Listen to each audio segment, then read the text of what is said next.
It's Showtime host na si Vice Ganda, usap-usapan sa social media matapos ang di umanong pamamahiya nito sa isang player sa laro-laro pick. Para sa kabuang balita, alamin natin ang buong detalye.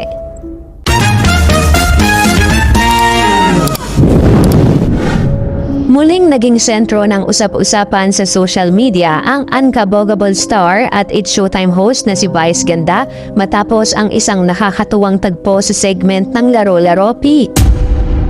Sa nakaraang episode ng noontime show, naging viral ang clip kung saan pabirong nanggigil at nasindak si Vice sa mabilis at matapang na pagsagot ng contestant na si Ralph, na nagbunsod ng binitawang hirit ng host na, "Tatakutin mo ko?" Bagamat umani ng tawanan sa studio, umani naman ito ng magkahalong reaksyon mula sa mga netizens, kung saan binatikos ng ilan ang kanyang estilo at tinawag pa itong unprofessional dahil sa tila pamamahiya raw sa kalahok.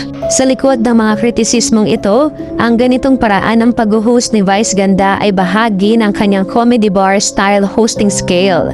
Sanay si Vice sa comedy bar humor, kung saan normal ang asaran, mabilis ang barahan at kunwaring panggigigil upang maging kapanapanabik, natural at hindi nakakabagot ang tagpo ng programa.